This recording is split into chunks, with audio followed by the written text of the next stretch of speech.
So way back in the Keach days, the area around what is now La Cienega Park was an important and maybe holy site because it was a source of water and also food. So this was an important... How big was their apple store?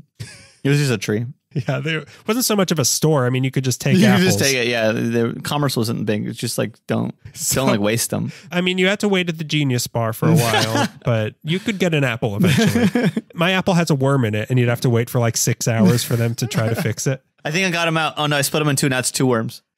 And then the Gaspar de Portola hit. He and the Spanish came by on August 13th, 1769, and the best name that he could translate what the Keach called this area, which in their language meant the gathering of the waters, because that's where they would gather their water. Right. In Spanish, they translated to El Rodeo de las Aguas. Oh, wow. And then came all the rest of the Spanish who were then pushed out by the Mexicans. Insert your own images of tragedy and injustice for all of this. And then we come to the year 1838. This was when the Mexican government gave this swath of land that covered pretty much Beverly Hills and West Hollywood to a widow named Doña Maria Rita Valdez de Villa, who mostly kept the Spanish name of the area and called her land Rancho Rodeo de las Aguas. Okay. In 1854, she had had enough of the place, so she sold it to 2 Americans named Henry Hancock, father of the guy who Hancock Park is named after, and Benjamin D. Wilson, father of the volleyball from Castaway.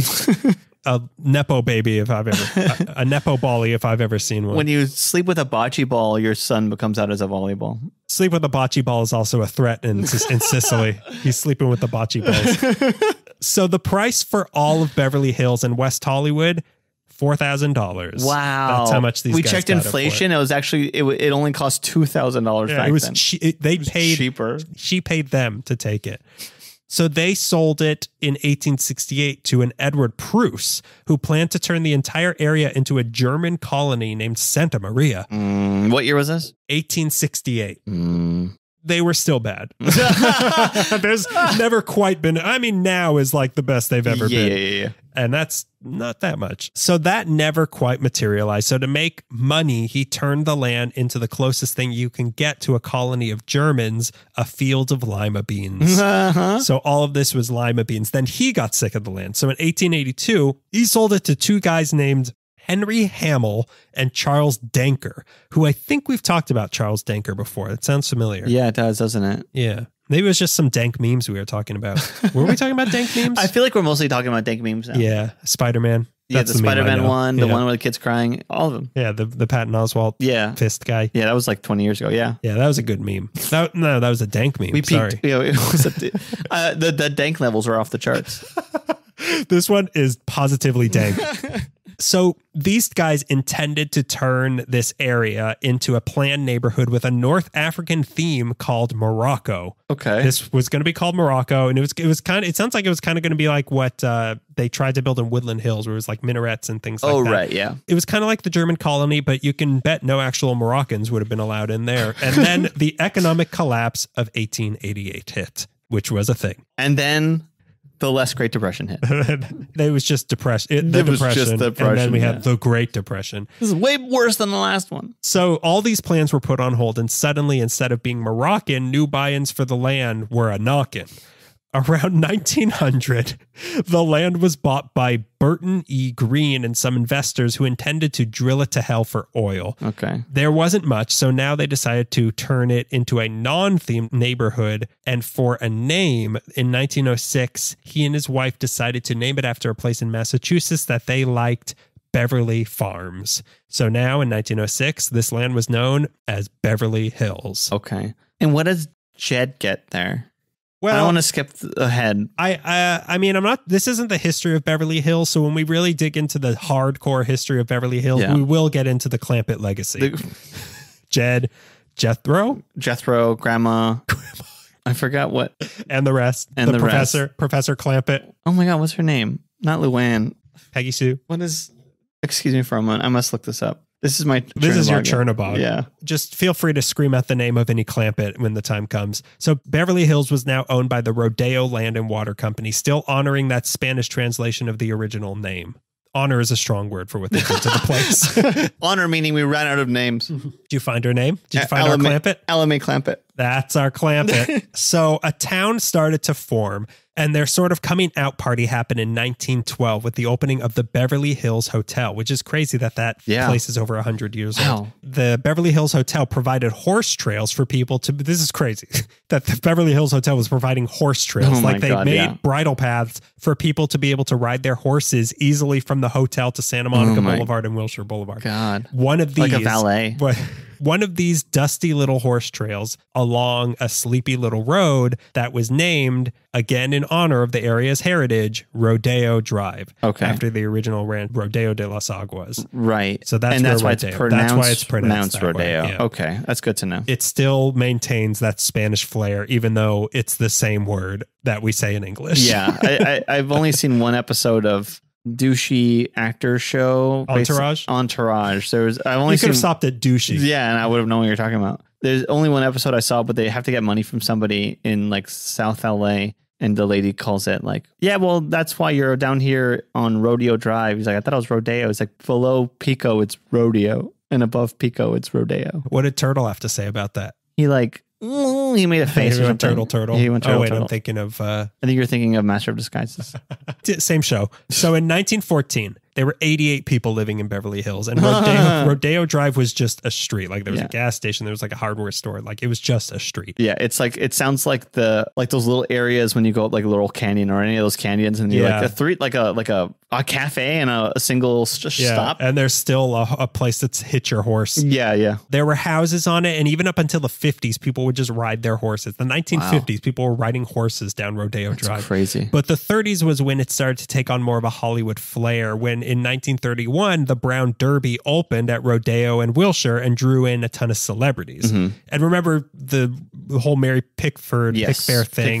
They were the first like celebrities to come in Beverly Hills. So it started becoming like, okay, this is where rich people can get away from disease downtown. Right. So suddenly other people wanted to capitalize on the celebrities coming to the area. And soon after, a place called Mama Vice's Hungarian restaurant opened up at 326 Rodeo, seemingly for their biggest fan, Bela Lugosi, the only Hungarian man in Los Angeles. So this place eventually became Romanoff's. Oh, wow. Really? That was the Romanoff's building. So then in also kind of a Hungarian thing. Then in 1936, Soviet Empire. Yeah, whatever lie he wanted to tell, yeah. Depending on the day. Yeah. Depending on what meat was going bad that day. So then in 1936, a tiki bar opened called the Tropics at 421 Rodeo, complete with an indoor lagoon. Wow. Eventually, Lana Turner bought this place, and her daughter, who killed Johnny Stampinato, was the hostess at this tiki bar. Oh, that's everything I like. Being seated by a murderer of such a good man. That poor man. What did he ever do? Oh, right. Everything. Who did he hurt? Good boy. In the early 40s came actual stores like Uncle Bernie's Toy Menagerie at 315 Rodeo, which had both a lemonade tree and a lollipop tree. Whoa. Not to mention the student debt relief. Oh, boy. Hey, what am I going to do? The Senate, right? I hope a comment hits Speaker of the House. But the first fashion store came in 1952 when a publicist for Warner Brothers who had been laid off moved his Carroll and Company store to Rodeo and Little Santa Monica. Okay. He opened this men's suit store with the intention of catering to the West Side Hollywood crowd who normally would have had to go all the way downtown to get a suit made. Right. This led to him gathering clients like Gene Kelly, Jack Lemmon, Billy Wilder. So now with this street gaining a celebrity reputation between these restaurants and now this store, even more stores started catering to celebrities, opening like the Anderson Court Shops opened in 1952 at 332 Rodeo, which is kind of like a little mall within this, what is an outdoor mall. Yeah. And that was actually the last building Frank Lloyd Wright ever designed in Los Angeles. Wow, the really? Anderson Court Shops. Oh, wow. So Rodeo Drive at this point definitely had a reputation, but it wasn't what we know it as today just yet. So like I said, people were still riding horses down the street in the 50s. Yeah. And I'm not just talking about Mickey Rooney. The obscene flaunting of having too much money that we know it as today started in 1961 with a guy named Fred Heyman. Okay. Hail Heyman. Hail Heyman. The father of Rodeo Drive, as he's known, was born in 1925 in Gaul, Switzerland. And he had the name of his hometown to move to New York City in 1941. Interesting for a Swiss person to leave Europe in 1941. And he became a chef in New York City. In New York City, a chef in New York City. He got a job as an apprentice cook at the Waldorf Astoria and worked his way up the ladder, the food ladder, to the point that eventually he was shipped out west to work at the newly opened Beverly Hilton as the catering manager. Okay. Eventually, Heyman got fired by his friend Conrad Hilton and then went on to being the general manager of the Ambassador Hotel until he quit that and then ran 3 different restaurants, all of which failed. So now Heyman decided to start a new type of business. In 1961, there were plenty of stores on Rodeo Drive and they catered to celebrities. So obviously they were high end, but Heyman's intention was to make a bona fide luxury boutique. Like he would combine the celebrity clientele already coming to Rodeo Drive with his decades of experience in high end hospitality. Wow. Okay. In that industry. So he opened a clothing store called Giorgio Beverly Hills at 295 Rodeo. You should. I mean, you don't shop at Giorgio? Are you not wearing a Giorgio right now? What TV show ever heard this name? Probably a lot. You've also seen it in a very famous movie. Okay. So this, and I know the movie. 48 Hours. Is it 48 Hours? No, it's not 48 hours. God damn it. So this place sold expensive ass clothes, of course, but it also made a meal out of the luxury shopping experience. Okay. They would serve you drinks in crystal glasses while you shopped. God. There was a pool table for the men to wait for women be shopping. Yeah. Or if you didn't want to come in, they could deliver stuff to your house in a Rolls Royce. Wow. I read this in only one place and could not prove it was true, but I can't not say it. Supposedly, Lucille Ball had a pet monkey that she would bring to Giorgio. Like none of that sounds equally of the things we've heard about happening to Lucille Ball. It sounds like it could or could never have happened. It sounds like it would happen to Lucy Ricardo more than it would to Lucille Ball. At a certain point, where's can I line? Speak to Lucille Ball? No. Tilly? She is in too deep. She went mad like Heath Ledger. She had to get in that band. She had to smuggle that cheese back to America. Oh, why did she have to smuggle that cheese? Could she just eat it all right away? So they closed in 1998, but Julia Roberts goes here in Pretty Woman. That's what you probably know from. They also started selling a Giorgio Beverly Hills fragrance in 1980. You wear to your marriage. In 1981, that's still for sale. That must be what you know. You wear Giorgio Beverly Hills, right? I mean, I don't want to... No, actually, I wear Mervyn's Galleria. I wear America Caca. What's that smell? It smells like popcorn in a Target mixed with cinnamon from Auntie Anne's. It smells like a spilled icy. It smells like a sticky hush puppy. Slush puppy, sorry. Slush puppy, thank you. Thank you. So it smells like Panda Express. Ooh, are you wearing Galleria? So this set the template for a new level of luxury on Rodeo Drive, and others started to follow. And during the 60s, this kind of seemed to be the real glory days of Rodeo Drive because it became all expensive stores, but they were all independent boutique stores. It was as expensive as it is today, but at least everything was unique. Like every single place, it wasn't just like franchises. It wasn't a Chanel, brands, whatever. Yeah. It was like unique pieces that you could only get there. Yeah. And then 1968 was when the first of the international stores started testing the waters when the Gucci store opened. I'm seeing the montage in the 60s movies of people shopping in like nice areas with designer clothes, and there's always like a sort of like the background music like da da da da. Yeah. Anyways, go ahead. 1968, Gucci. 1969. Gucci, I'm home. Gucci? Yeah. I love Gucci. Gucci Ball. And then in Gucciano Pavarotti, Linus and Gucci. So in 1968, then came a lot of these stores I don't really know how to pronounce because why would I? Van Cleef and Arpels. Okay. Then in 1970, Vidal Sassoon, who the hell? He opened a salon there. He also opened a saloon there. He also had Dessert in the Desert, I think. In the beginning, these European companies weren't sure about the viability of Rodeo Drive, and they thought it was just like a passing scene. So these were all the like Gucci, like all these European stores were actually franchise locations owned by local people. So they still had kind of a uniqueness. And then Rodeo Drive became what it is now, and the global companies all eventually took over the entire area and kicked out every single local store. But that's now. Back in the 1970s, in 1971, the world's first polo store opened on Rodeo Drive. Polo shirt store? Is it Ralph Lauren or Ralph Lauren? Is he American? Because if he's American, I'm saying Ralph Lauren. Again, I wear scent of slush puppy. What do I know? And also, like, I'm reading the words. I don't hear the words. I'm reading the label. I'm not saying the label because that is gauche. So, I don't want people knowing what I wear. Yeah. I don't want people knowing to where I wear Gooby. So this was the same year that the Beverly Wilshire Hotel. That's the one that it already existed, but in 1971 it expanded and it started drawing in more international guests, and that really accelerated the takeover of the international stores. Wow. In 1972, Haman started the Rodeo, which, by the way, Haman is the name of the villain from Purim, the Jewish holiday of Purim. He's the king that tries to kill them all. That's good to know. Thank you. So whenever I say Haman in this episode, make sure to twirl your groggers, everybody. So Haman started the Rodeo Drive Committee to actively shape Rodeo Drive into a street of extravagant upscale excess, and brought in stores like Prada, Versace, and Fendi. Again, am I pronouncing some of these right? I don't know. To me, this looks like Target, Gap, Express, Oshkosh Bagosh, Jordache. In 1976, Bijan opened, which is purportedly the most expensive boutique in the world. Really? It's owned by Bijan Paksad, and you can only get in by appointment, but you can usually see one of his cars parked out front, one of which is worth $2 million. Jesus. Filling up the gas tank? $100,000. Yeah, you have to fill it up with liquid diamonds. That's the only way it'll drive.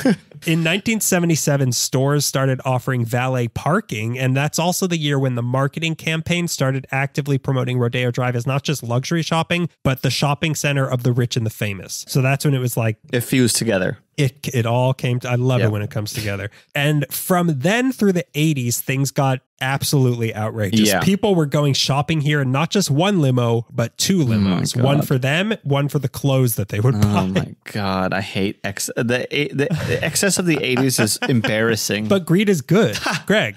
Didn't you watch the movie with the guy? With the gecko? With the progressive gecko?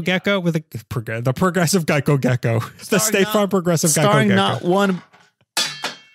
Uh-oh, Daryl just Greg fell. just spit into his spittoon. Ting. Spittoon. Spittoon. The Gordon Gekko movie starring not one, but two Nepo babies.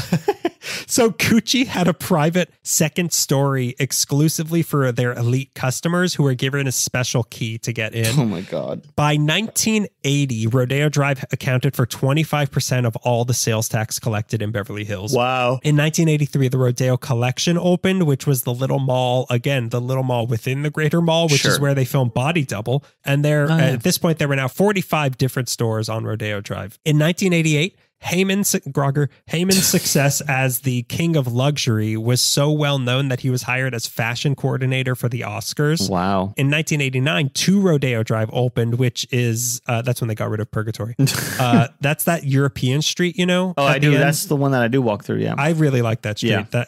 I just love Tiffany. I can't resist. Whenever I pass by Tiffany, I got to get a necklace. I got to get something. Yeah. A ribbon or a bag. Or like a stern warning from the security guard. So that has even more stores in it. So then the 90s were pretty much more the same, but people were listening to Blind Melon. Yeah. In 2003, they began an $18 million beautification, which is when they apparently first put palm trees, which is weird that they didn't come till 2003. And they also widened the roads. Okay. Yeah, they did. In 2004, they started the Rodeo Walk of Style that has things in the sidewalk for fashion icons. In 2012, the 99-cent store was threatening to open up a location there, which is very funny. Yeah.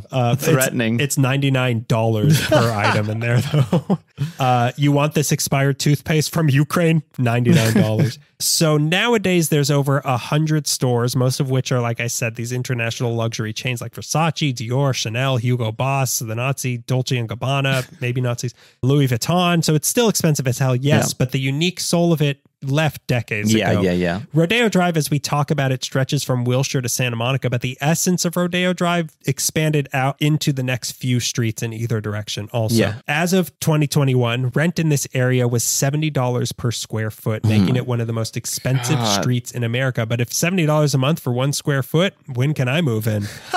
I don't have much stuff. I just need to lay down. I don't even need to lay down. I just need a place to hang my head at the end of the day.